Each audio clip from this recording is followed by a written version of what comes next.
Good evening, West Ham fans, and welcome back to Irons United. West Ham host Crystal Palace on Tuesday night, with David Moyes having to juggle a long injury list of players, including Masuaku, who's going to be out suspended.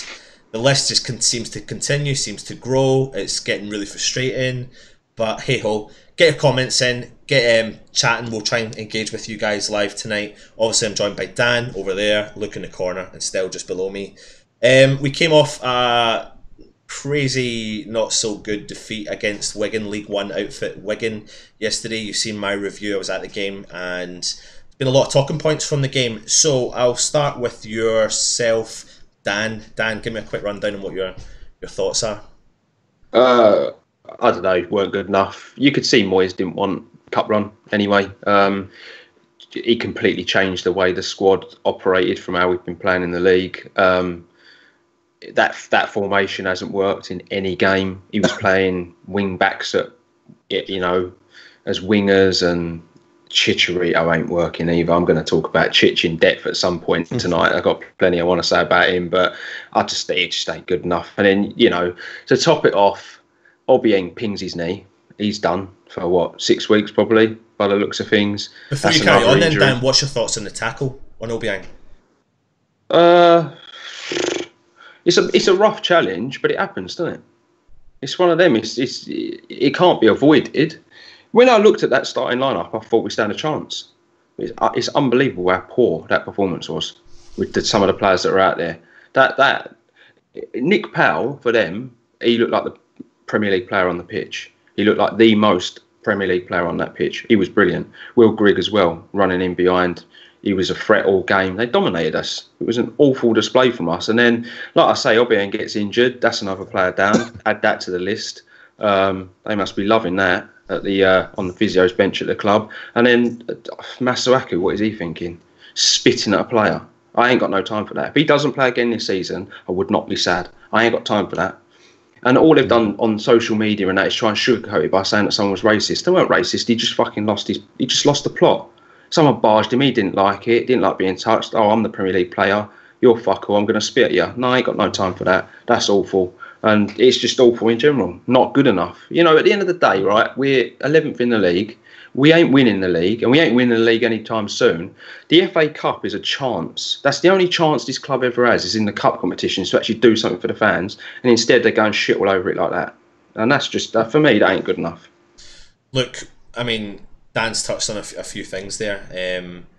What were your thoughts going into the cup?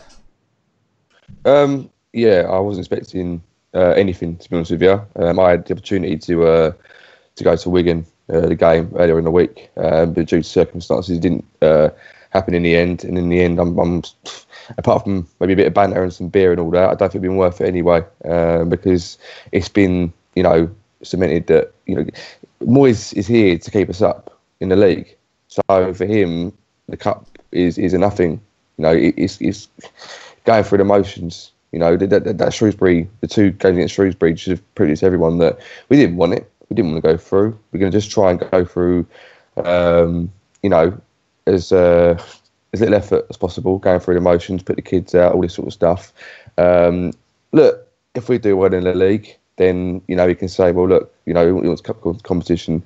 But no, I weren't expecting anything out of the Wigan game, and it comes to fruition. We lose 2-0, played awfully, players lose their rag. Masuaku does that, which is kind of annoying because I'm a really big fan of Masuaku, and he's been playing really well over the few months. His attitude's been good, all this sort of stuff and that.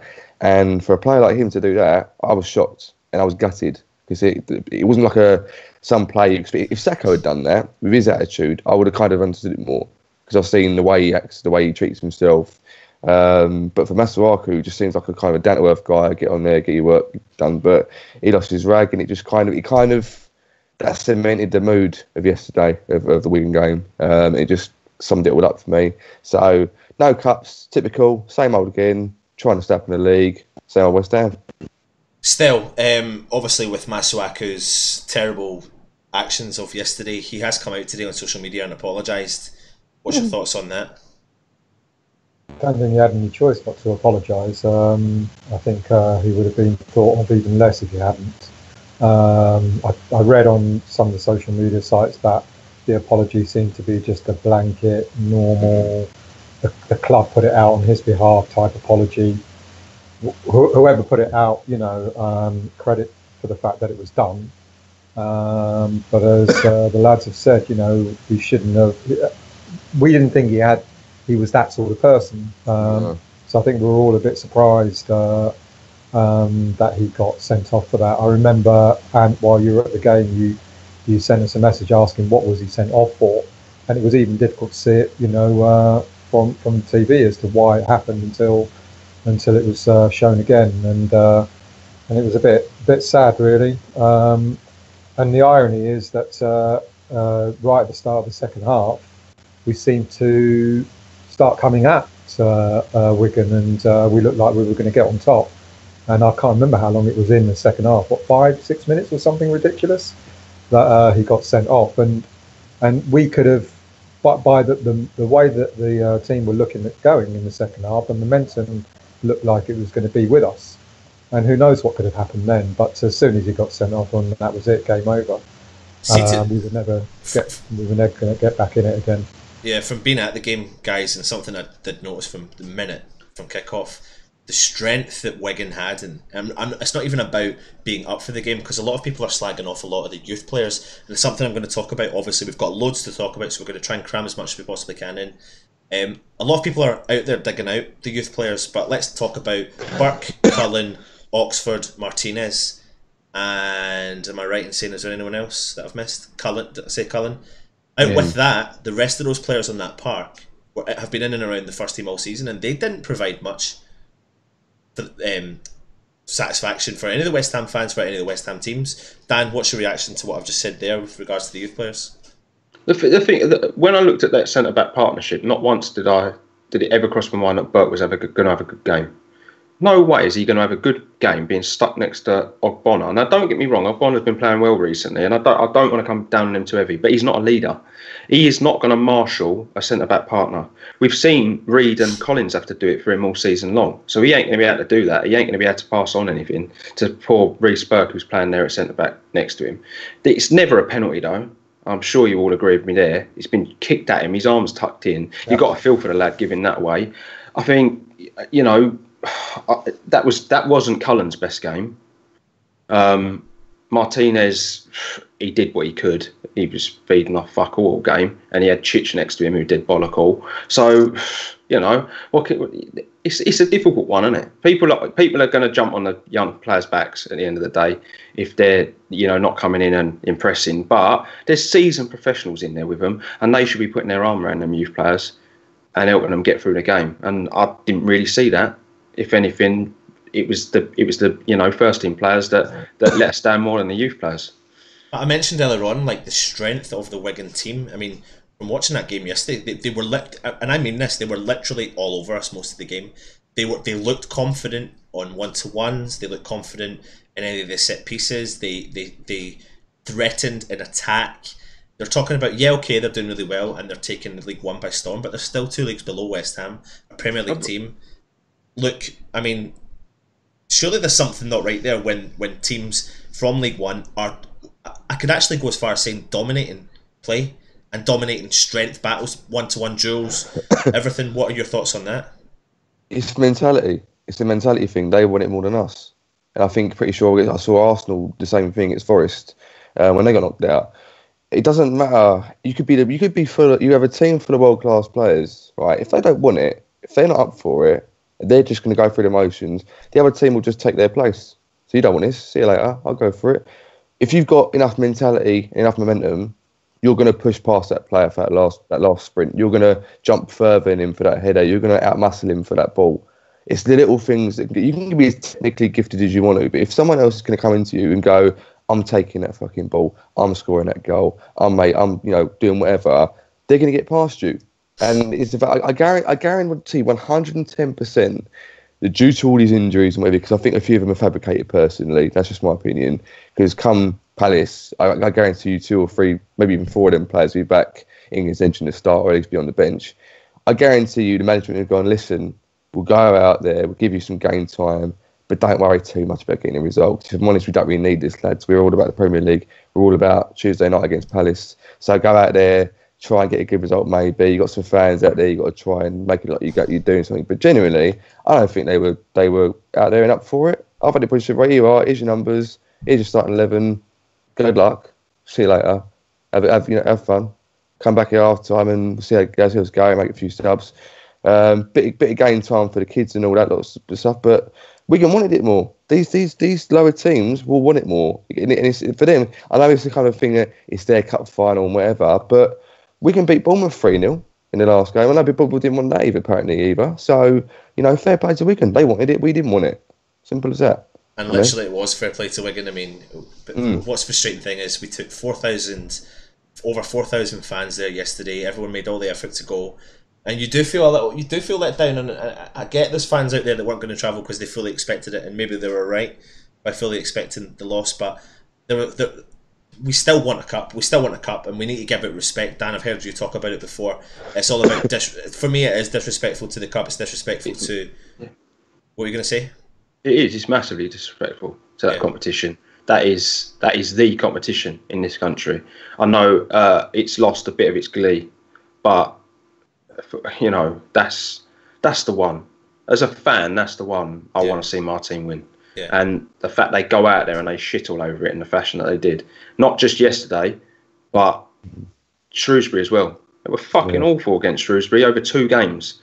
It's not right. It ain't right. And I understand what's happened. Moyes has come in. He's been told keep us up. So Moyes don't give a shit about the cups. But just show it a bit more respect. It's not right. Still, do you think that Moyes is treating the youth very similar to the way Sam Allardyce did? I mean, is there any difference in what David Moyes has done compared to what Sam Allardyce has done? If you think back to the cup, I actually think Moyes is doing what a lot of managers will do. They'll in the cup games, whether it's right or wrong, in the cup games, most Premiership managers will give a few of their youngsters a run out. And out of that, I think they'll hope for a shining star to come through. And I kind of get, I do agree that for Moyes, it's probably the league is probably more important than the cup. I'm not so sure if he'd say to the players, it's just lads, just to run around, don't worry about the result. Because as soon as Luke said that, my mind, I was reminded of Hart, because unless Adrian does anything wrong, the rest of the season, it's the last time we'll see Hart playing in goal. And I don't think Hart would have wanted it to be a bit of a run around. So I kind of don't agree with that, but I do agree that Moyes is keener on the league than he was on the cup. The formation, Dan hit the nail on the head. The formation going from a tried and tested 3-5-2 that's given us some really good results. All of a sudden it's 4-4-2. But as soon as I saw the lineup yesterday, I was excited. I thought I saw 2 up front. Exactly the same. And I thought, oh, we're going to go for it. We're going to go for this. And I thought, okay, maybe. And then I forgot, for a fleeting moment that we were playing a lower league team. And I thought this could be a result for us. And then, but as you said, and as soon as the game started, Wigan were up for it, and our players looked really lacklustre. And I kind of feel sorry for the youth. They do rely on the senior players to carry them through a game like this, especially when it's physical. You want to show some strength there, and that would have been a good game for the likes of Collins. He would have loved a game like that yesterday, but clearly he's being saved for Tuesday. And I agree, there weren't that many leaders out there. We didn't have Noble or Bonner. I actually rate Bonner, but yeah, I agree, he's not a leader. And throughout the pitch, there wasn't anyone that was sort of really taking control. And it's sort of evident by having Hart as the captain. There was no one else out there that you could have thought of giving the captaincy to. So yeah, I feel sorry for the youth, but I think Moyes has used them in the same way as most managers would. He'll put them out there in a cup game against a lower league team, and in order to sort of kind of prove themselves. And none of them really shone in glory yesterday, but then nor did the senior players. The whole team played pretty bad, really. Just before we carry on, though, right? So we talk about youth quite a lot on this channel, and we've got to see them a few times. And but like, do you actually think this bunch of youth players coming through are actually good enough to play Premier League football week in, week out? Rice is. Right, yeah, I think Rice has proved that he is. I think Rice has been given a fair crack at the whip, and I think that he's proven that he is. But if we're actually looking long term, do we actually think players like Burke, Cullen, Oxford, Martinez are good enough to be Premier League players? I'm going to put my little oar in there because I went in it as well. Yeah, and I feel that when we look at players like Rice, and I think, do you know what? He's been bedded into the team the way that a youth player should be bedded into a team. He's given some game time at the end, which he has been, and then he's been playing some full games in the Premier League with 10 experienced players around him, cuddling him, like you were saying earlier on, Dan, showing him, giving him the experience, getting him in around the squad. When it comes to players like Martinez, Cullen, Burke, Oxford, and I don't know if I've named them all, they have literally been thrown in, and this is why I made reference to the Sam Allardyce thing, because all the youth were thrown in against Nottingham Forest. We were smashed, and then literally that was the demise of those youth players back then. And I'm starting to feel a little bit like these players aren't getting the bedded in time. And we've had some comments on the YouTube channel already, and Schizo Base, who comes on quite a lot, and he's made the valid point. They have to be bedded into our team 10 minutes at the end of a game, and they're not getting that time. And I feel like that's where we are losing out on our youth players, and that's where we're selling them down a tree. We're giving them full 90 minutes against lower league teams with a mixed West Ham side that haven't gelled, haven't played together. But I'd be intrigued to see what Cullen would do alongside Arnautovic, Lanzini, alongside Noble, with Chicharito or whatever up top and all the defenders behind him. I'd be intrigued to know what Burke could do with all the other players around him, and I would be intrigued to know what Oxford... Listen, let's not forget, Oxford had Ozil in his pocket, had a bang average second game, and never played for the club again. Yeah, but he's living off the shirt tails of that one performance, though. But his attitude has proved that. Yeah, I know. No, I agree with you. But he was dropped. He never played again. And then he hasn't got them. For me, Oxford hasn't got the mentality. But he might not. But then again, like, he signed a new contract with the club. He's sent out on loan. Other teams are out there wanting him. I just think it's West Ham's management. That's my biggest issue. It's West Ham's management. Is he another Ravel where? He maybe the reason he's been sent abroad is to maybe have some discipline instilled in him. Maybe it's just the loaning him out to another English team isn't going to get him away from whatever it is that's putting him off his football, and sending him out over to another country might do that. That's what we hoped with Morrison. We were hoping that was going to change him, but that didn't really change him. But still, do you not see the point? No, when he literally had, am I right in saying this? He had 2 games under West Ham when it comes to the Arsenal game, and was it not Leicester straight after it? Is that it? Yeah, I get what you're saying, and I totally agree with the lads. You know, you're meant to, you should ease them in slowly. I get that. I think maybe you can't get away from the fact that Moyes is trying to use the squad as best he can, and given that we don't have a very big squad, you know, it was evident that most of the youth, or that the youth players we're all talking about, were going to get given a longer run than just like the last half hour of the game, and that's the balance that Moyes has had to make. You know, I get the whole thing about the cup, because I've been lucky enough, you know, to see us playing a couple of cups, and I know what it's like to, you know, to win one, well, to lose one as well, but the thrill of it, you know, and it gives the whole club a boost. Even if you don't win the cup, if you get to a final, the day out, it's an amazing day, and I get all that. But Moyes had to make a decision, you know, and it was no surprise that he was going to use youth more than we would have liked him to. But then, Luke, you know what you said. You know, how many of these injuries are real injuries? You know, all of a sudden we've got something like three or four players coming back on Tuesday from knocks, injuries, and so on. You know, so I get that, lads. I get that they should ease youth in slowly. But then Moyes has got a dilemma. You know, what does he do? Does he risk losing Tuesday night? I mean, God forbid, if we lose on Tuesday night after we've been knocked out of the cup, then there's going to be all hell to break. It's inevitable, though. He is inevitable. Oh, please don't. Well, look, you were going to make a point there in the youth. Go for it. Yeah, I was just going to say, my main thing with youth was that I think for a long while start the season, you had the West Ham media team putting out video after video or recommendation. Oh, Martinez is scoring this many goals. This goal, Queen has scored against Chelsea from halfway line. All this sort of business, right? And then our first team were playing so poorly under Bilic that I just lost my rag with the first team. I was thinking, hold on, these meant to be first team senior players on a lot of money a week. Obviously, that's standard, but they looked like they were disinterested. Obviously, we found out now since then it was like a holiday camp under Bilic. But my personal thing is that if this first team ain't pulling their punches, ain't pulling their weight, aren't doing what they're supposed to be doing, let's get the youth in. Let's blood some youth in, because we're desperate to have players that want to play for the shirt and want to prove themselves and all this and everything. If they're doing that well in this Premier League 2 under-23s, whatever you want to call it, and that they're looking. And I was basically calling West Ham's bluff. I'm thinking, if the media team are really this spot on about the youth team, about Martinez scoring all his goals and blah this, blah that, then why not get him in? Why not show these players that you can't muck around and lose 4-0, 5-0 at home games and whatever, and go through the places and whatever. That was where it started for me to get the youth in.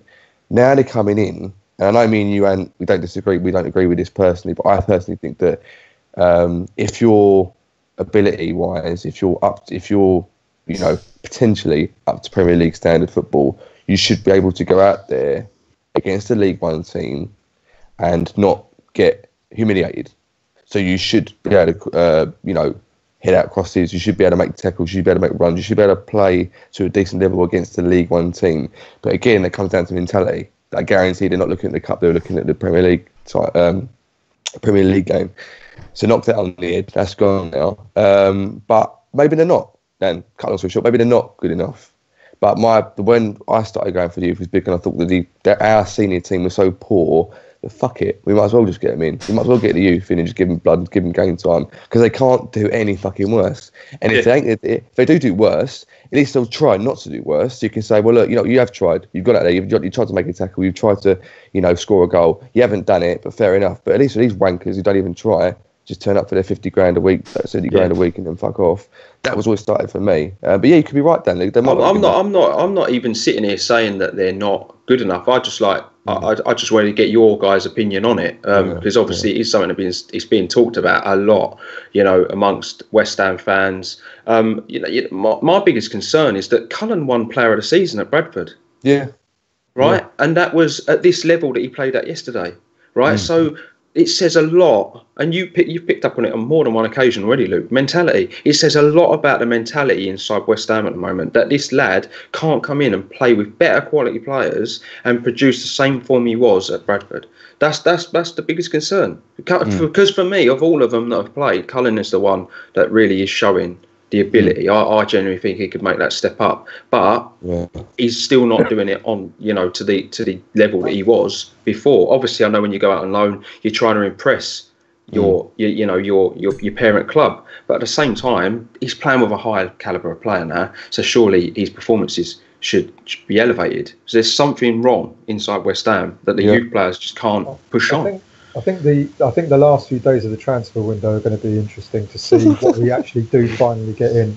I'll tell you for why, and I'll link this to the youth, because if we do end up buying a whole plethora of midfielders, you can probably say goodbye to Cullen for the rest of this season in the West Ham first team. But if we don't get any more players, or if we get one more on loan or whatever, you might see someone like Cullen, still be there or thereabouts. And as you said, Ant, then maybe he'll be on the subs bench and maybe be brought on for the last 5-10 minutes of the game. But it's going to be interesting, because if we end up going out and getting another three players in the next few days, then I think the youth have gone for the rest of the season, apart from Rice and probably Byron, who's going to be covering for Zabaleta. So the next few days of the transfer window are going to be intriguing. Well, definitely. But there's another player that I think shown some good spells, and that's Haksabanovic. He came on yesterday and he looked lively. Again, he didn't shake he didn't shake things up a lot, but he didn't look too bad. Still, to be honest, mate, I agree with you on that, and I did think he actually shook some stuff up, because when we were playing, Wigan looked like they were struggling with his ability, his skillful assets that he brought to the game. And he did open it, and what I did notice was he was making some killer passes, but by that point it was too close to the end that Hernandez and Martinez had pretty much turned around and gone, we ain't been getting service the whole game, and they did give up near the end. And Haksabanovic was looking around for those passes. So I'm quite excited about his ability, just worried that it was not going to get blooded in. But listen, we are on a Palace preview. We will come on to Palace in a minute. There's a few other interesting topics of conversation we want to talk about. Quickly, we do know that, or we believe to know, that Sakho has been confirmed and has left West Ham. Officially going to be announced tomorrow with Rennes of League One in France. So probably had less money accepted, but do you know what? He's gone. But before we go on to that, there was a lot of stuff going around social media last night around the board and some people speaking to the board and some comments that were made. So I'll throw this one over to you, Dan. What do you reckon on some of the comments that were made, and then the reaction from the board by putting some statement up today saying that they are still in the transfer market? Right. So I think it's people like to jump on bandwagons very, very quickly, especially West Ham fans. And the minute that they said it's hard, we're trying, people just assume that they're not buying any players, right? And when they say they're not buying anyone, that doesn't mean they're not signing anyone, right? And this is coming from someone who fucking detests the board, right? Lay off them a little bit. Just lay off them a little bit, and they just let them get on with it. No, because at the end of the day, right? If they say they're not signing anyone, it doesn't mean that. Like, if they say they're not buying anyone, it doesn't mean they're not signing anyone, because they bring them in on loan. What it is, the minute someone hears, oh, we're not signing anyone, or we're not buying anyone, they just go, oh, that's it, business is over. No, they could still bring players in on loan, just because they're not spending any money. Don't get me wrong, we all want to see them go and spend 30 million, but it's not always the case. It can't always happen like that. Look at this João Mario. They bought him on loan, potentially buy him at the end of the season. That's just the way our board works. And what annoys me is you go on social media, it all blows up. All the West Ham fans are like, oh, that dwarf cunt, that fucking prick, that slag, that this, that. Yes, we've heard it all before, but at the end of the day, why are we so fucking surprised? It happens every single transfer window. They loan players all the time. They try and buy them at the end of the thing, because that's just how they do business. They're never going to. Our board will never spend £40 million on a player. Never. So why are we all acting so surprised? That it really annoyed me yesterday. It really fucking annoyed me, because everyone was just twisting it and reading it how they wanted to. And all they were saying was, it's hard, we're trying. And even like, I don't want to badmouth Baz, because he's a great lad, and he's quite eloquent the way he comes across and he talks about it. But even he was just as bad. Oh, they said they're trying, but every other club's signing players. Yes, but this is our board, Baz. Why are we so surprised? Their chairman don't do business like our chairman. That's just how it is. I fucking hate the board, lads. We all know that. I've been on there many a time, like losing the plot over the way they run our football club. But I can't act surprised anymore. I'm tired. I'm out of energy when it comes to talking about our board getting deals over the line and getting players into this football club. It's a good way of describing it, Dan, and it is a lot of energy that we use. Look, over to you. What's your thoughts? I mean, going from yesterday, it's an away game, so you genuinely get more, what I call the true West Ham fans, the ones that are going to go, long distances to watch West Ham, and there was obviously going to be a lot of tempers, a lot of red mist and all that. But for me personally, the board. I know you're saying about the board have used the wrong term, maybe to use not buy rather than sign and all this sort of stuff, but the board made their beds right when they kicked us out of Upton Park. They took us to the stadium and they made their promises, and thus far they have not got anywhere near delivering on those promises, because no matter how good that you sign a loanee player, it is still not your player. And as we've shown with players at Oxford, if they want them back, they can snap their fingers, pay a bit of money, and give them back to us, which is, I think, is kind of along the lines of what we're going at. But Sullivan and all the rest of them, it was said earlier on in the chat, I think, by Matt saying, oh, this guy, he's a 70-year-old man walking out and he's walked into a load of abuse from a load of fans, pissed up fans, all the rest of it. That's going to happen. He's made his own bed. And until he does put his hand in his pockets and buy players of £40 million rated, like he likes to think that he's going to do, and like he thinks he's going to say, he's going to get it all. And it wasn't the right thing to say. He pretty should have got something like, yeah, we're signing someone. If it doesn't happen, he's going to get called out for being another broken promise. So yes, we've signed a player, João Mario, very good. But let's be honest with you, with Lanzini and Arnautovic out, he needed to do something. He needed to buy a player. The comment regarding Shelby, when he's saying when he say from him it's unprofessional.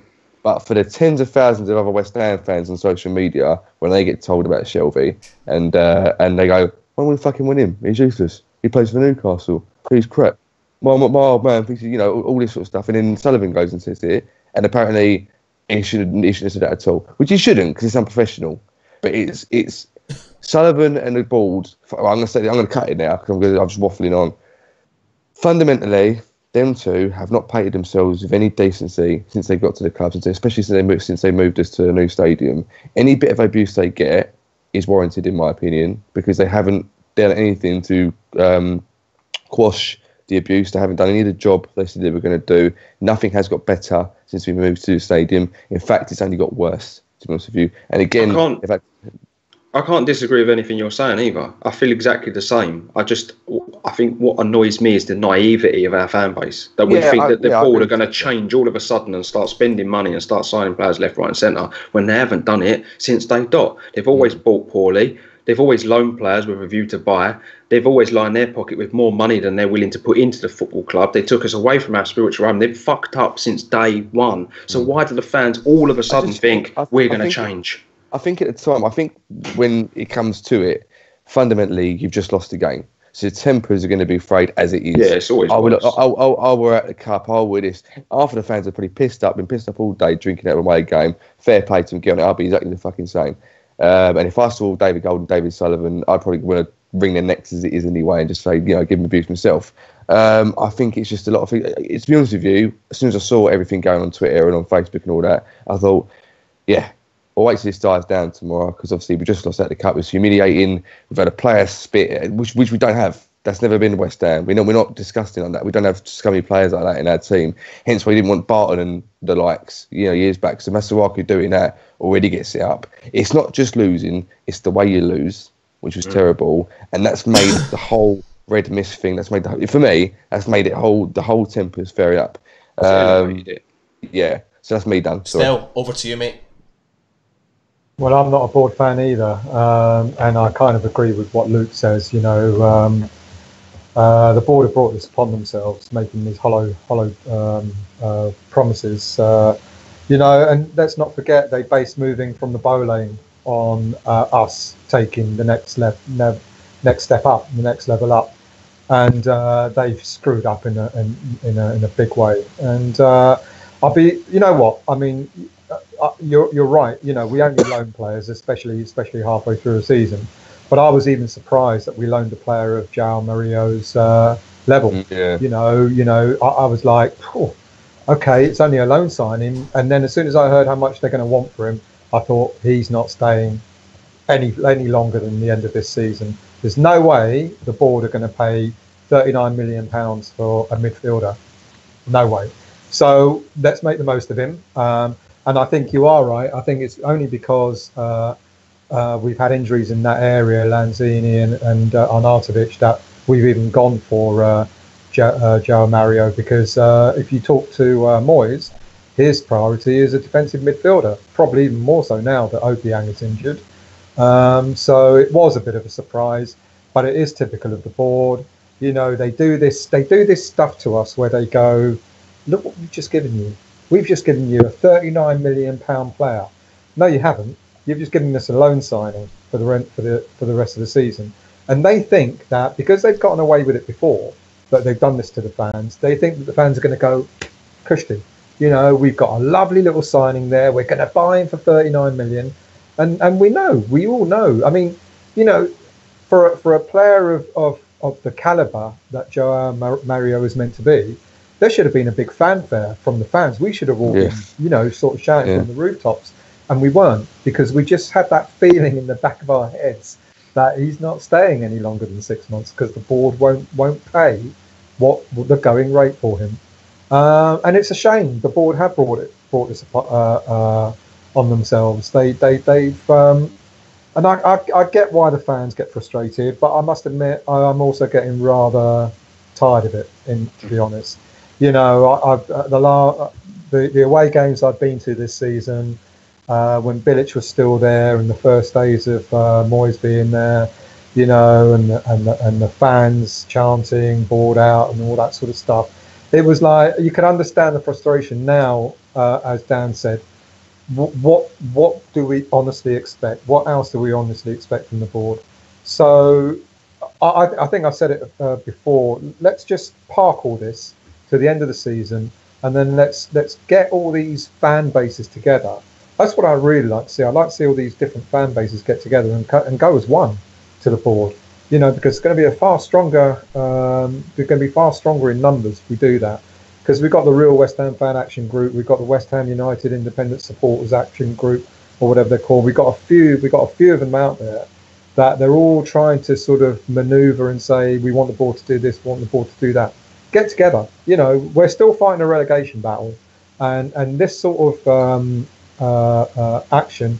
I'm not saying you're not meant to. I'm not saying you shouldn't. I'm not saying, you know, you should keep your mouth shut and accept everything. I understand there's frustration, but I just can't see what good it's going to do until we get through the end of the season. Then I think these groups should group together, go in force, you know, and demand some action in the summertime. Proper transfers. Still, there's a lot of good comments coming on what you've just said there about everyone coming together. I've been going on. No, that's fine. I'm just reacting to what people are coming out saying, that people should get together and try and collectively speak to the group, because I've been quite open and honest about it, and I've said that I don't know what the benefits are of having a blogger site, a supporters site, meeting, a bloggers meeting, like 5 or 6 different meetings. Like, why does it have to be 6 or 7 different separate meetings? Why can't they do a public thing? And I'm not saying doing a public Q&A, but the biggest thing for me when it comes to the board is we've not really had any kind of correspondence from them since really they took over the club. Maybe a few things with regards, a lot of things over the stadium move, but since the stadium move, they've not really come out and explained things. There's a lot of chat saying that they've made mistakes. Well, I want to actually see them talk about that. And yeah, they might get slated for it. I've lost a lot of energy, like all you guys have, when it comes to moaning about the board. But for me, final straw yesterday was I took my nephew to an away game, left frustrated because I didn't feel like the players put the passion in. I wanted him to go around and meet the players, and I was met with loads of grown adults digging out the board. Now, I am a big board hater, not a fan of the board, but what that took away from my nephew's experience was the experience I had as a kid, which was going to meet the players and getting excited by the players. On top of that, though, and what I will say is, it did happen when I was a kid, because if you ever remember, is it the '98 World Cup when David Beckham got sent off? His first ever game back in the Premier League was against West Ham, and I was there as a kid, and I remember my mum standing there, and when David Beckham walked out of the old main stand, the abuse he got with me and my mum standing behind the barrier was disgusting, and the words that my ears were alerted to was disgusting. And my mum has said she's always had a bitter taste in her mouth ever since that event. Now, that probably would have happened at most stadiums in the country, but it's just not right, and it does annoy me when it comes to even West Ham fans, because I believe there was some people, and I'm not naming names, but there were some people there with agendas to try and get some stories, information, to put information out online, etc. There's a time and a place, in my opinion, and I don't think that time and place was yesterday after the game or any time after the game. But as you said, still, it's key for me that people get together, not under one specific name, but as a unit moving forward, that we can go and talk to the board, express our concerns, and we can get the point across. There's no agenda from Irons United. There's no agenda from all the guys that are here. We don't want an agenda to benefit Irons United. We want to benefit West Ham United, which is the club that we all support, the club we love, and we're trying to do something for the fans. We do this for the fans. We give up all our time to try and come on and put these comments out and do these shows. So we want to be able to feed information back to the fans. We don't want to just hidden agendas. It's not about getting the first bit of stories or news out there. It's just, it's a frustrating time, and I can see all the frustration in our fans. I want to address a couple of other comments that I'm not saying to you guys as well, but some of the stuff on social media. When we lose, things go worse. When we win, we think we're going to win the league. I'm not that sort of guy. When we win, I get shocked. I get really, really shocked, to be honest, that when we do win. I'm really happy when we win because I'm a West Ham fan, but I still don't forget everything. I'm not a forgetter. And in actual fact, it just makes the wins, when we beat teams like Huddersfield 4-1, it's a lot more sweeter than when we beat Swansea 1-0. Because I've never left the game in my life feeling so disheartened after a victory than I did when we beat Swansea 1-0. And I'm not that guy that turns around and says everything's forgotten. It's absolutely not forgotten. You just don't see it as much advertised out there. Sorry, I know I'm going on a rant. Just a quick question before we move on, coming from some of the people on our chat. People are saying, do we physically and do we genuinely believe that we're going to sign other players? Dan, do you think we will sign another player? We won't buy anyone, but we may loan another one or two. I don't think we have any choice. You know, at the end of the day, like, the board are in a lose-lose situation, right? They've turned around after that game and said, it's hard, we're trying, we're not going to buy any more players, right? Imagine if the board had turned around and said, yeah, we've got 2 lined up and then they don't happen. They're going to get it in the ear even worse than if they say it ain't going to happen. They're in a lose-lose situation. And that's why I think that everybody is just burning far too much energy and ranting over stuff they don't need to now. Like, you're being naive. You're being very naive if you think this board are going to change overnight. I think that, like Luke has already said, I think they deserve everything they get, but just sometimes it's just draining to go on something like Twitter and read it all. I've read it for the last 2 years and it's all the same shit, just a different day. Yeah. Yes, I think we may get another couple of players in, but there'll be loan deals. There won't be proper signings, which means that this Dendoncker guy from Anderlecht, and good luck if he signs, because you imagine all the Cockneys up the pub trying to talk about him. That's fucking hell. I ain't going to say his name, but yeah. But like, I don't think he's going to come in because you're going to have to spend money to get him. But you know, I reckon there might be another couple. I think a striker is going to be needed now with Sakho going, and you know, Arnautovic is out for a few weeks, so. And Carroll's done for the season, so we're definitely going to need to get, you know, a couple of signings over the line. This is interesting. We've got an actual Liverpool fan watching tonight, and he's put a live comment up saying, "We Liverpool fans managed to stop ticket prices rising by walking out. The only way to hurt senior management is bums on seats." I think. I totally agree with that. Bless me. Look, over to you. No, it's the thing about it is, I think it was even. I think Phil Thompson said actually ages ago on the Gillette Soccer, and it was I think around the time Liverpool fans this ticket process was going on, and there was a lot of protest about how we tried to do it, and he even made a thing of if you can't make your opinion known by social media or by complaints letters to the board and what it's at, then you have to do a boycott. As much as it hurts you to not watch your team, as much as it makes other people go, you're not a true fan because you're leaving the club for your own benefit. No. It ain't for your own benefit. Your own benefit would be to stay there and watch your club, which you fundamentally want to do. No fan wants to walk out of their club or out of their game early. Don't we in general? You only really leave the game if you've got to nip off for an early, you know, dodge the traffic about the way home. But generally, when I hear the fans are saying, oh, ticket prices are too high and all this sort of stuff, if you're that pissed off about it, if you hate it that much, you have to do something about it. And there is nothing more worse than sitting next to a geezer who does nothing for 90 minutes but moan about bollocks. I'm sure many of us have sat next to someone who's just I do at the moment, mate. I'll do at the moment. Two seats along. Literally the whole game, every game. Yeah. And, so anyway, the point is, when they all walked out, I thought, fair enough. Because this isn't the working man's game anymore. And this is, honestly, I could rant for an hour about this, how football's changed and how people are naive in their own sense that they're still fighting for the working man's game, even though it's nowhere near the working man's game. So well done to Liverpool fans for doing that, because it's finally the working class supporter is a dying breed where football's concerned, because we really should be out there and being able to support our club for a reasonable price. But we're working class people watching a game that isn't for the working class anymore, just due to prices. It's interesting what you said there, though, Luke, that people say that we don't care, the ones that would boycott, but surely the ones boycotting are the ones that actually give a shit about the club the most, because they're the ones that are trying to enforce change. I guarantee it hurt them. Walking out there went, I don't want to do this. I really don't want to do this. It would hurt. But you're watching shit. It's different. If you're like a Man City and you're thinking, I'm paying this money, but look at what I've got to watch. World-class players putting the shift in, getting the results in, whatever. It's different. If you're looking thinking, what the fuck am I paying this money for? I don't know if they've got popcorn over their stands, but fuck me. I mean, what are you paying fucking 70 odd quid for shit? And when you try and complain, no one fucking listens. So now you're going to listen to them, because I'm walking out of your, you know, people are saying, oh, you pay £70, you're walking out, so you're not getting the full bit out of it. But anyway, Yes, I do agree with that. Well done. Can I make 2 points? Go for it, Steph. The first one is that this culture of the abuse that the board got yesterday. The one thing that the board are probably not going to listen to is when they got people ranting at them, to their faces, which is why what I said earlier about all these groups getting together and having a proper agenda. These are business people. Like it or not, these are business people, and from what I know of her, Brady is a shrewd businesswoman who isn't going to even bat an eyelid about all the stuff that goes on. But you go in there with a proper agenda, and I know these groups have got their little agendas, but they're all different. But if you go in there with a proper agenda, like business people, business people will listen to business people and Absolutely. say, right, how are we going to make our club grow? How are we as fans are going to be part of this?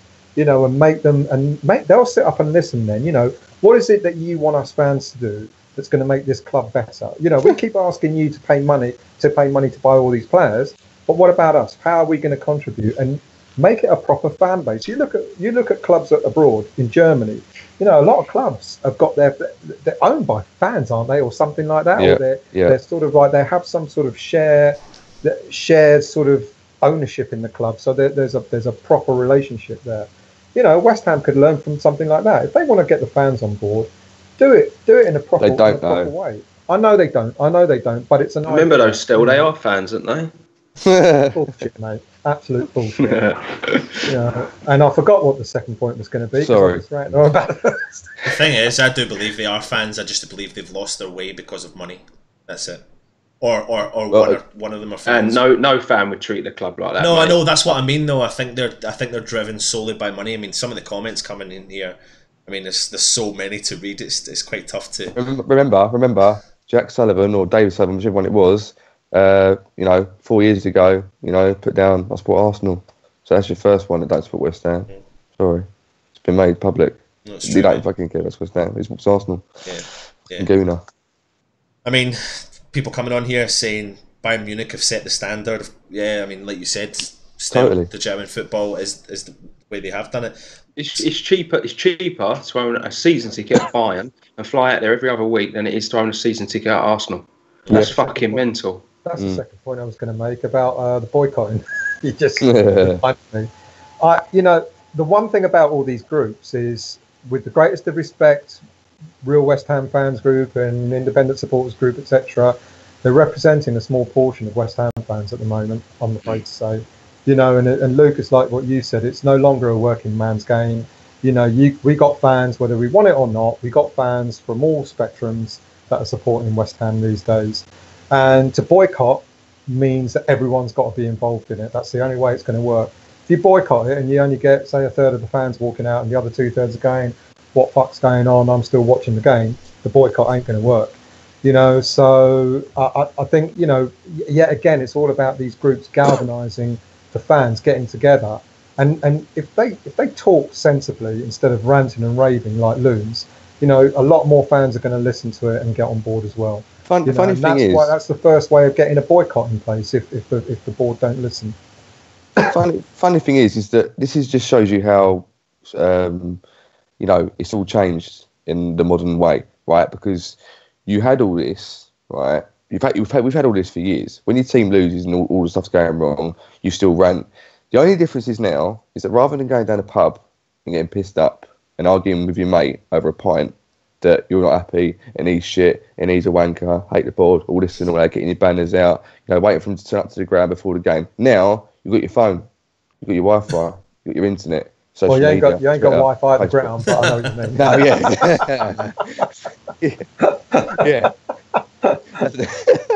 yeah. So that's it. So now, rather than just saying it in your pub and no fucker hearing you for 10 miles or whatever, now every cunt's got an account, everyone's got a voice, everyone's got a fucking post to make. So that's why it's blown up now, because everyone has a voice now. We've got a voice. It's four of us in one thing right now. So it just shows you, it's kind of like you're a victim of your own success. So you can all moan, but rather than only 2 or 3 people hearing you at a pub until you go, shit, shut the fuck up, mate. Now you've got thousands of people that are going to hear.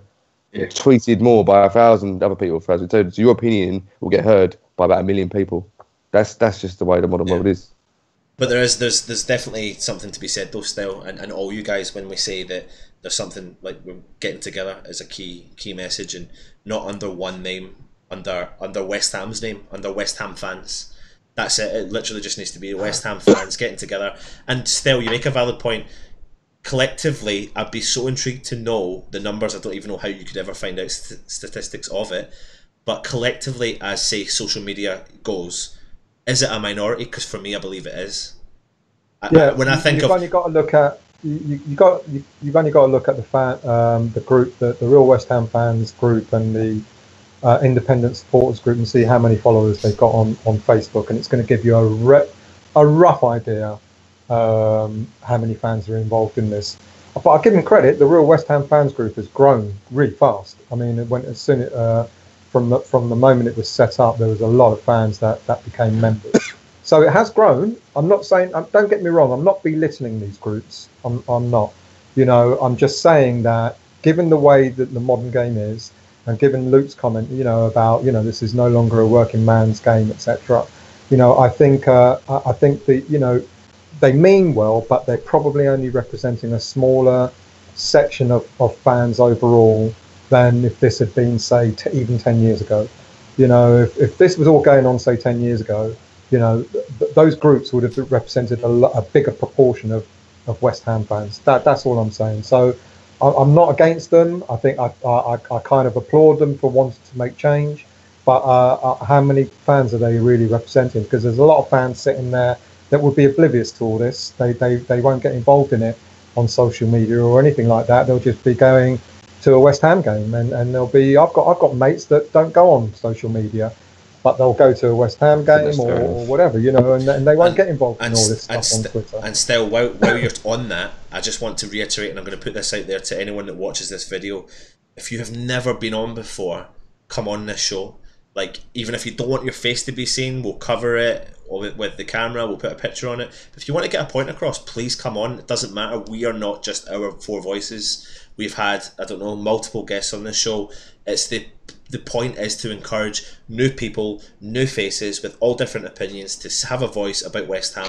This is a West Ham show at the end of the day. We're all West Ham fans. Yeah. Whether you're positive, negative, for the board, against the board, it does not matter. You're not going to get shot down. We may disagree with you. Some of us may disagree with you. Some of us may agree with you. But please come on, whether you've been on it or not. We understand it's a minority of a voice, but hey ho, it's all part and parcel. Anyway, some more comments coming in. A lot of people are fans of, or reasonably fans of Gold, but they're not fans of Sullivan. They all say that Gold is the fan of the club, but I think we're all probably on the same wavelength when it comes to that. And Paul Mills, you've come on and said, I hate to say it, but I have a total respect for how Daniel Levy runs Tottenham.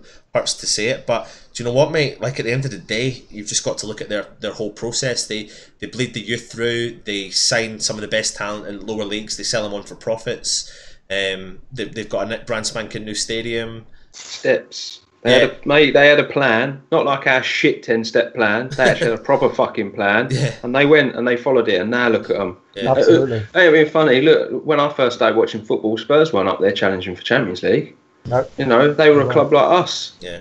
And now, slowly over time, look at the way they've built that football club. A very impressive new ground, like a proper fucking football ground as well. And it looks, doesn't it? I mean, it's and it's got 3 pitches that slide in and out, and it's state of the art. And I don't say this. No, it looks it's a proper football stadium. And they've done it the right way. And look where it is as well. It's where the old ground fucking was. They haven't shit all over their legacy. It's where it's where they're fucking from. And that's the thing. They've done it properly.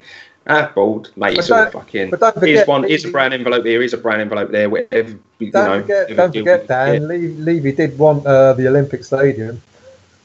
Yeah, but I don't think he wanted it. I'm joking, no, mate, he wanted it. He didn't bloody well want it. He just wanted. He didn't want it like we wanted it. No, he'd have gone in there temporary while they built their new ground. He only wanted it in order to force the mayor of London to give him money to build his stadium. That's the irony. Or to contribute, But anyway. I know this isn't a Tottenham show, so no, say that. It's potentially a fucking Levy fucking fanboy show, boys. Remember who we are. I mean, literally, we're on the 54th minute of a live stream. Great comments coming in on YouTube. So we're supposed to be better talk about the Palace game. Let's get quickly onto that. At the end of the day, West Ham's... Oh, no. West Ham's injury list is just, I mean, it's an ever-growing list. I don't even know who's available anymore. I'm so lost with it. Yeah. But how do you see, and going with you, Dan, and we'll try and do a quick rundown of the Palace game. How do you foresee us lining up on Palace? Do you see us going defensively, attacking, and who do you expect that's maybe a shock that we'll see? Oh, there won't be any shocks. He's just going to try and play the strongest team that he can put out there with the injuries. I think he's going to go back to his tried and tested. He's going to play counter-attacking football.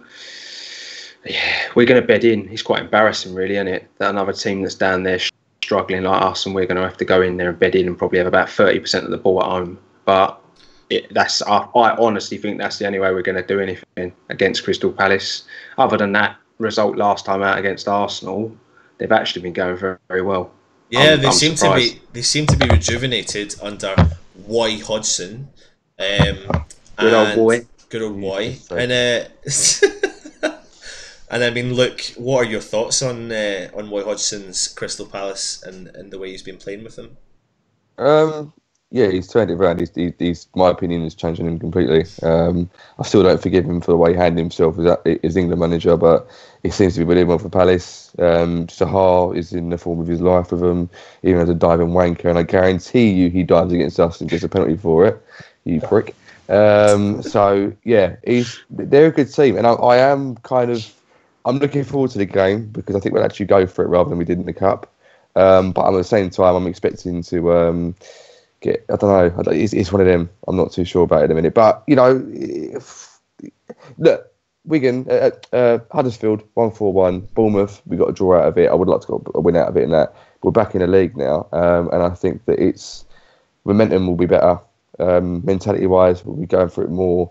It just depends what Crystal Palace turn up. Hopefully, the Palace that got beat and dicked on by Arsenal turn up. But not the ones that can do us any favour. So, yeah. Sakho is the worry, but apart from that, I'm just the trouble is there, Luke, is that Arsenal have got players that can unlock that defence. Who have we got with that injury crisis? I forgot. Right, negative. All right, fuck. Come on, we've got to be honest about it. Who have we actually got? Fucking violins out and all. Yeah, I know. But there's other one. Yeah, all right. We got Mario now, haven't we? Our Mario boy. Him and Luigi.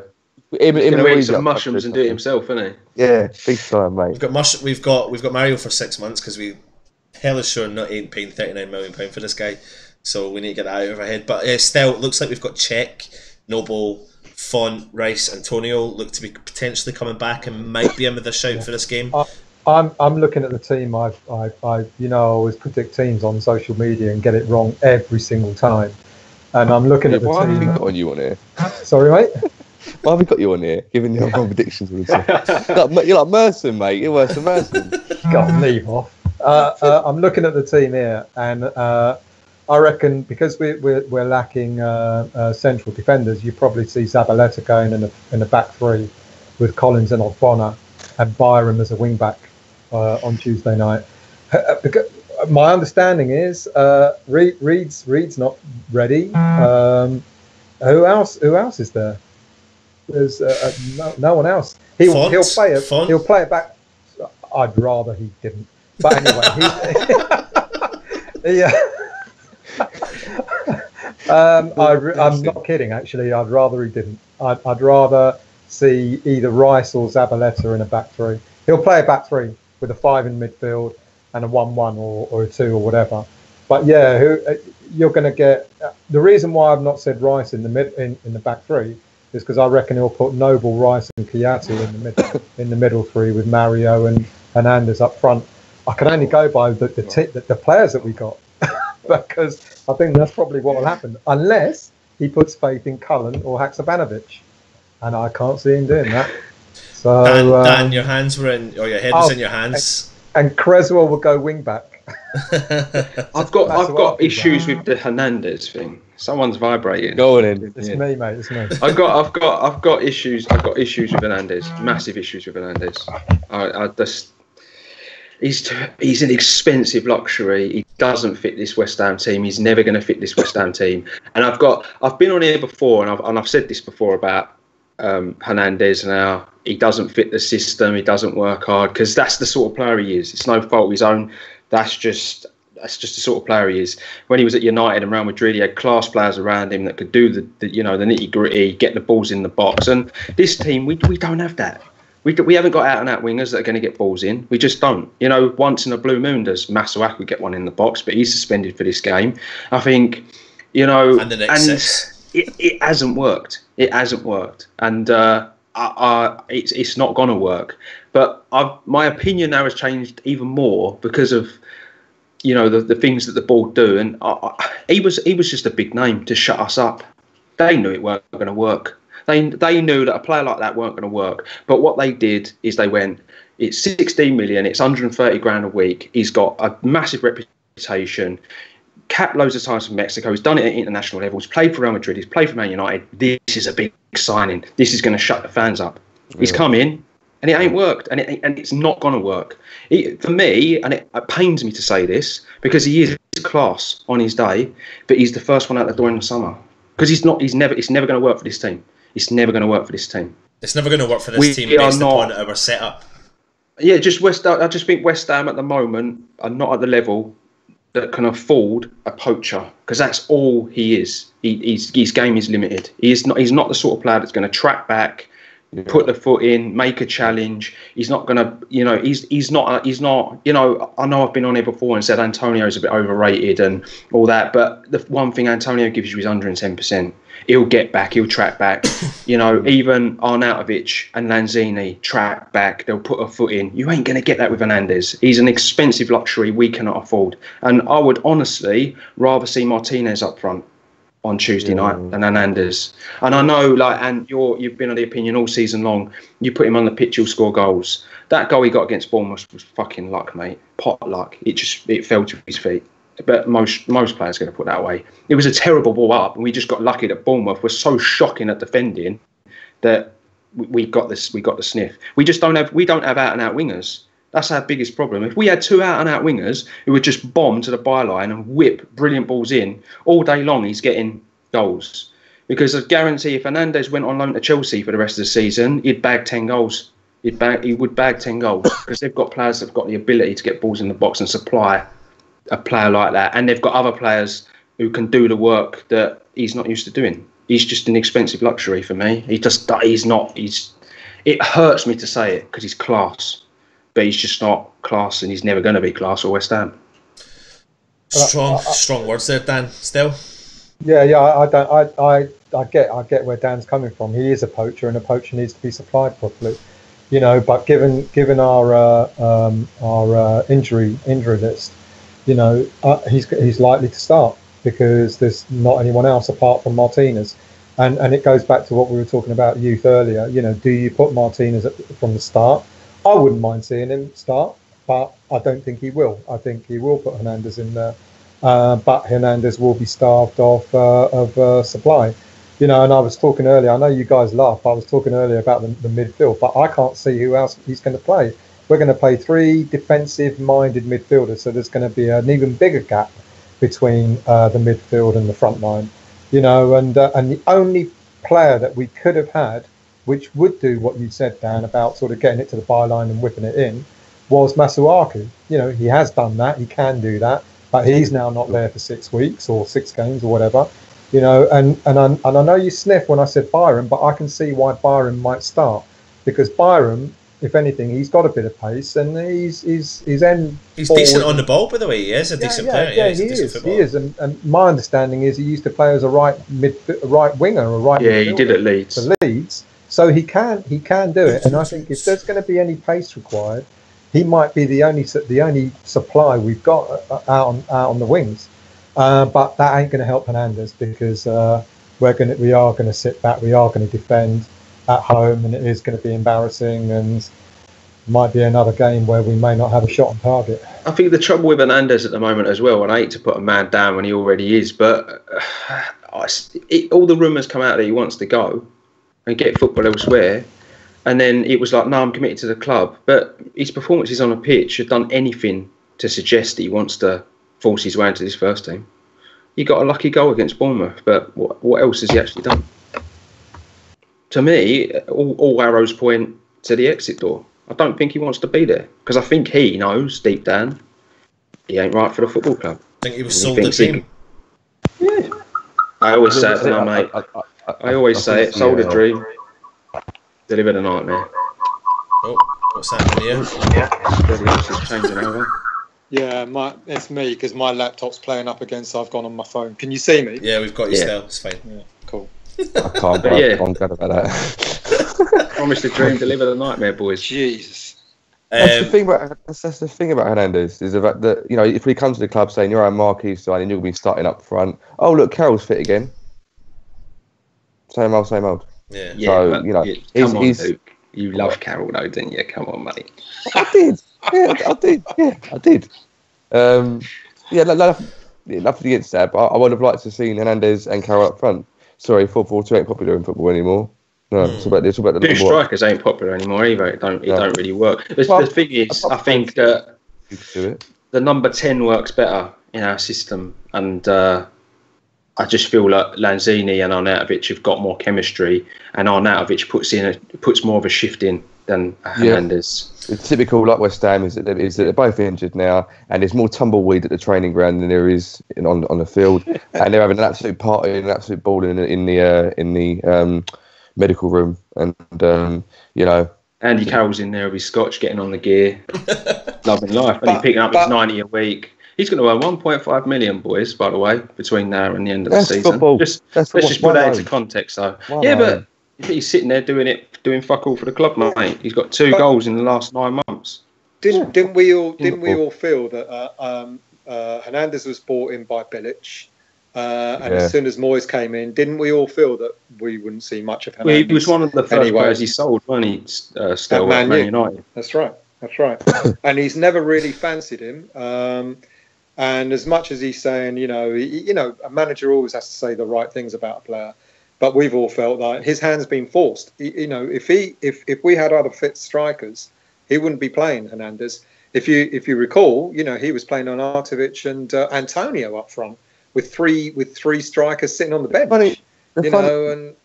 Sorry, just to get the funny thing is that we've already got this thing that Moyes didn't fancy Hernandez, right? The fundamental difference is that when Hernandez was at Man United, he wasn't Man United's best striker.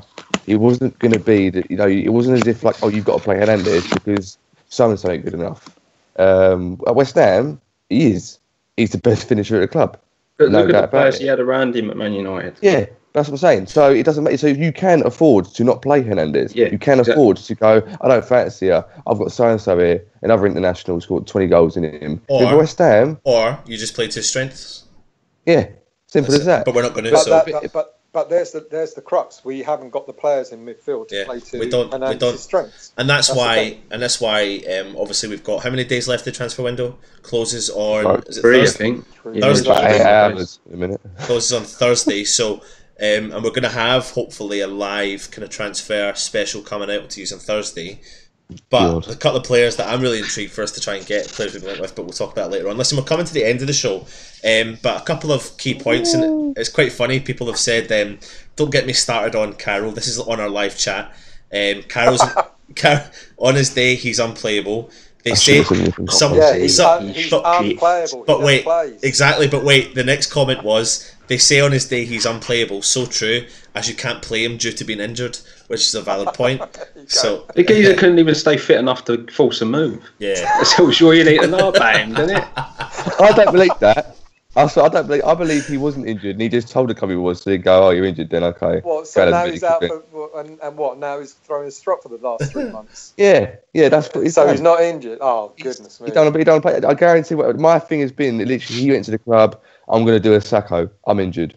So and then the club go, "Oh, go ahead, Chelsea. Go see how well you get on the medical." Do you know what's crazy, right? So Carroll's on 90 grand a week. Yeah, Chelsea have been linked with Dzeko, right?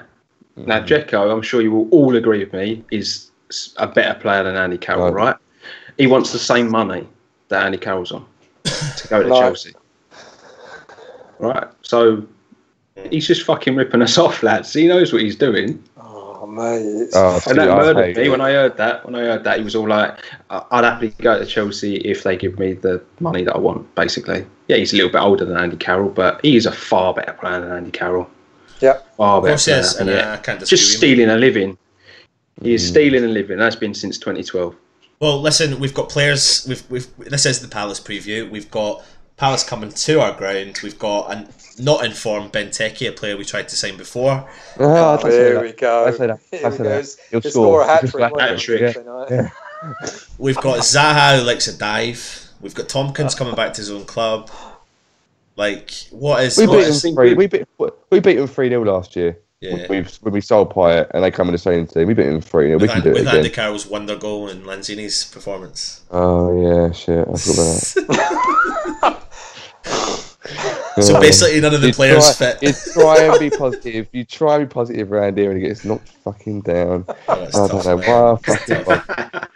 It's tough being a West Ham fan. What was that been? Why are we surprised? Yeah. Why do we get surprised? Because I've said that many a time already. By the way, I can't say there was a comment made on social media. There's been comments made on social media saying, "Oh, didn't the team know that there was 4,000 fans got to Wigan?"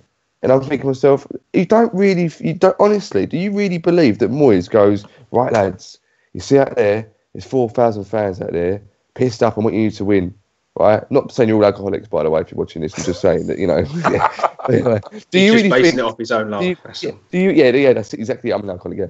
So, do you really think that these 50 grand a week players can go, yeah, this full, I'm going to put 90 minute worth of effort in there because there's 4,000 fans there. They don't give a shit if you turn up or not, mate.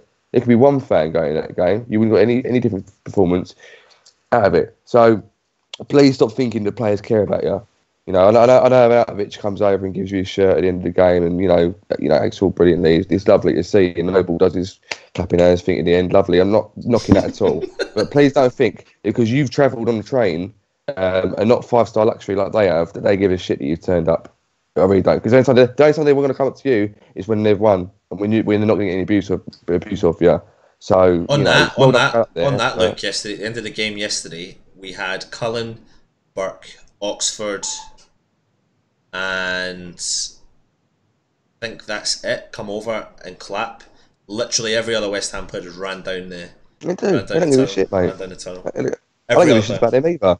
Go in there, do your job, see you later. I don't want to get clapped. I want to get clapped by you prick. You're earning 50 grand a week and not putting it in. Fucking come from here, mate. You fucking pay for my ticket, son, if you want. Go on in. Find me a pint on the ground. Come to the Carpenters after the game, son. No? Alright, fuck off then. In your Range Rover, piss off.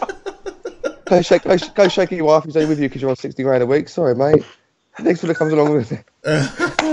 It's the Luke Show. Yeah, it is the Luke Show, and this is what we need to do. We have a new one out there called the Luke Show. David De Gea, that's what we'll call it. It would be the endless live show. Fuck off. I'm going to start eating donuts in there as well then in that case.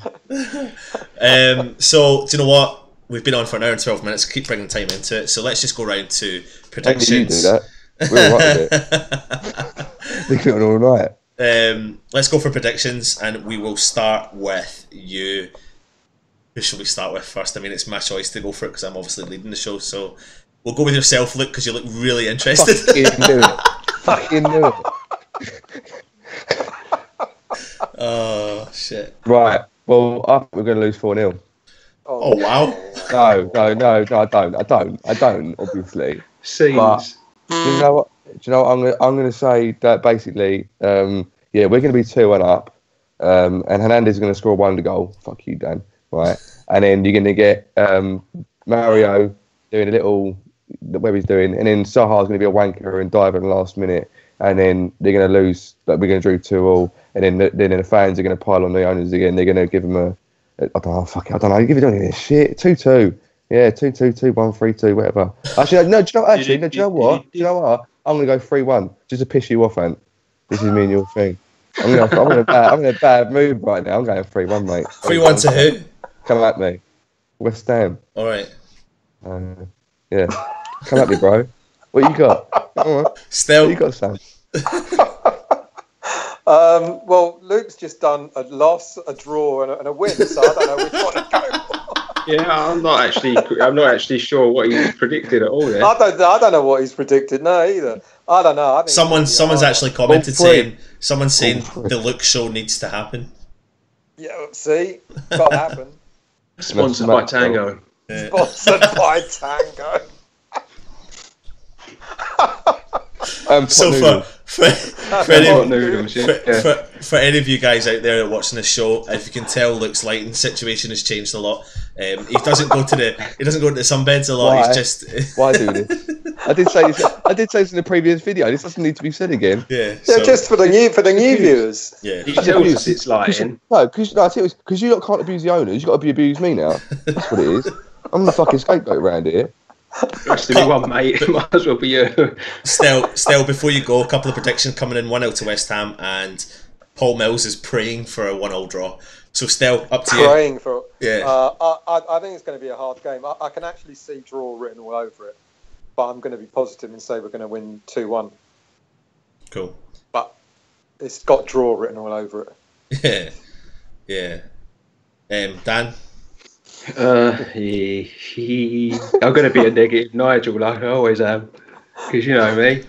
I've already done my Premier League show for this week, so I can't really go against what I've said in that. And so yeah, I'm going with a Crystal Palace 2-1. And Bowser's going to turn up at the end and knock Mario out, and it's going to be game over. Because he's bound to get injured on his Premier League debut, just to compound the misery for us. But yeah, I'm going with Crystal Palace 2-1. I reckon they'll be quite close, and then Zaha's going to do something fucking stupid at the end and force the win for him. Yeah. I'll go for a West Ham victory. I'll go for a 2-1 West Ham as well. But I'm just laughing because loads of people are coming on here saying #stop Luke abuse. It's the third one. It's the third one I've seen. Third different person come on saying stop Luke's abuse. So at least something. Listen, There'll be a helpline at the end for if anyone else has been affected by stuff that we've talked about in today's show. Violent that boy. So listen, just before we go, another one come through. One other last thing we want to say, and it's slightly off topic, is the little girl Isla, who is suffering from the rare cancer. It's amazing to look at all the support that West Ham fans have done to get behind this little girl. And do you know what? Whether you have a child or you don't have a child, you wouldn't wish that upon anyone. And we need to, as West Ham fans, get behind Isla and the family and get her across there to America to get as much support as possible. #West Ham family and all that stuff. So we've auctioned off a top already, and it raised quite a lot of money, which was amazing. And we've decided again as a group that we're going to auction off another top. So there'll be another auction starting hopefully tomorrow, which will be the third strip, the sky blue, signed by all the current squad of this season with a certificate of authentication, to raise as much money as we possibly can. There's loads of auctions going on. Look throughout Twitter and Facebook. Have a look. Julian Dix is auctioning off some football boots. I think Hamish Chat are doing some stuff on auctions. I don't know what West Ham Fan TV, all these blogger sites, etc. Have a look on them. There's some really cool stuff up for grabs. But the main thing is we need to raise as much money as possible to get Isla sent out, to get the support, because we want to help our best to save this little girl, and this is what West Ham and hopefully other football clubs can do. So we'll make sure we put a link into the Just Giving page to get the money across there. Please, please, please, from the bottom of our hearts. There is a number you can text as well, isn't there? Yeah, I don't know. Can anyone get that quickly before we go? I think it's text Isla 14 at 70074. Yeah. So we'll put that as stuff all in the bottom. Please make sure you do it. We have to get behind this. We have to get behind this as fans. And listen, do you know what? £1 for every West Ham fan that goes into that stadium. It's what, 60 grand more closer to the target, and I think that's all they really need. So we just need to get behind it and do it as much as we possibly can. And great points there. Masuaku should donate his wages. Do you know what? See, when you think about it, the West Ham team should just donate 1 week's wages or a couple of days' wages each, and they've got their target. But you know what? We're as fans, we're going to do this, and we're going to help you, Zyla. So let's do it. And yeah, make sure you get the comments in below. It's been great, guys. I hope you have enjoyed it. We'll be back with Richard's Worldwide Iron shows coming back tomorrow. There'll be a review coming from the Palace game, and then we'll probably try and do a live transfer thing coming up as well. But yeah, get donating to Isla's thing, comment on our stuff, subscribe to our channels. Any of you West Ham fans wanting tickets, make sure you go onto Stel's page on Facebook, and any of you wanting some Premier League stuff, make sure you go to Fandan Goals over there. There'll be a link in the bottom as well. He'll do a Premier League preview show. I've been Anton, he's been Dan, he's been Luke, he's been Stel. We're Irons United. Come on, your hands.